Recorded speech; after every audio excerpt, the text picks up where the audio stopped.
Hello, today we're going to learn about kites and trapezoids. And a kite is a quadrilateral with exactly two pairs of consecutive congruent sides. Now the vertex angles are out here. They're the ones that are between the two congruent sides. So those two are congruent, those two are congruent. So vertex is the angle between the two congruent sides. So in this case, it's angle A and angle C. That's not a very good C. There we go. Now, the other two angles are called non-vertex angles, so that's D and B. Now, with GeoGebra, you explored all the different properties, and here are four properties that we should know. The diagonals of a kite are always going to be perpendicular.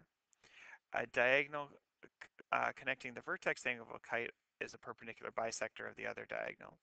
Non-vertex angles of a kite are congruent, and the vertex angles are bisected by the diagonal. That's a lot. Now, let's take a quick look here. If we look back at this, I'll erase what we know here in the middle. So the first thing is if I have this, the second line here is the perpendicular bisector of that. So it cuts that so at 90 degrees, and those two are congruent. However, you see this side's much shorter than this, so AC is not bisected. Now, it also told us that the angles are bisected by that diagonal. Uh, there you go. And the non-vertex angles, that's all of D and all of B. Those are going to be congruent. So let's look at some problems. If BD is equal to 10, find the measure of BE. That's quite easy. They'll both, BE is going to be 5. Find the degree measure of X and Y. So if this is 50, this is 50. If that's 30, that's 30. So you add them up and subtract from 180, and both those will be 100. Now, if that's 34, find A, B, C, and D. Well, we know that the diagonals meet at 90 degrees. And so if I take, add these up, subtract from 180, it's going to be 56. And if that's 56, this one's 56. And this one will have to be 34. Now we can't go on and figure out this one, but we know that that's 22. If that's 22, that's 22. It meets at 90 degrees. Add them up, subtract from 180, and that's going to be 68. All right, that's our kite. For a trapezoid is a quadrilateral with exactly one pair of parallel sides. Now, to draw a trapezoid, we just have to show those are parallel. Label the bases. These two are the bases, and these are base angles, and or you could say the top two are base angles. It's just depending on what you're thinking about.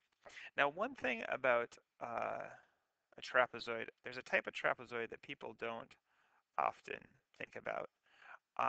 If you think about the definition, all it has to have is two sets of parallel lines. So sometimes we could have something like this, um, and it's also a trapezoid.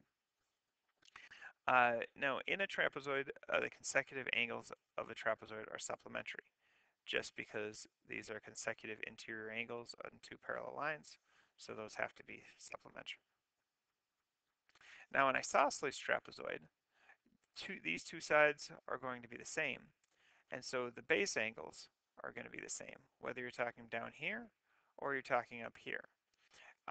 And another thing we know is the diagonals of an isosceles trapezoid are always going to be the same exact size, so we say those are congruent. So in this case, we have a trapezoid. If that's 70, it has to add up to 180, so that's 110. If this is 62, it has to be 118. because those add up to 180. If I know this is an isosceles trapezoid, if that's 65, over here is going to be 65. And then we subtract from 180 here to get 115 and 115. All right, that should be enough to get through the rest of your assignment. Except for one small thing. I forgot about one part. The midsegments. The midsegment is a segment connecting the two midpoints of a trapezoid. And what we know about the midsegment is it's exactly the average of these two lengths. So if they're we know that it's also parallel to the other two, and the length is the average of the two lengths. So in case you don't know how to find the average of something, you add them up and divide by 2. All right. From there, I think you can find this out. Add them up. 16 divided by 2, we get to 8. Now, one thing to note here is that difference is 2 and this difference is 2. So if we get a problem like this, you just have to look at this distance. That's what, 14. Dial it back 14 to get to 20. All right, now we're done.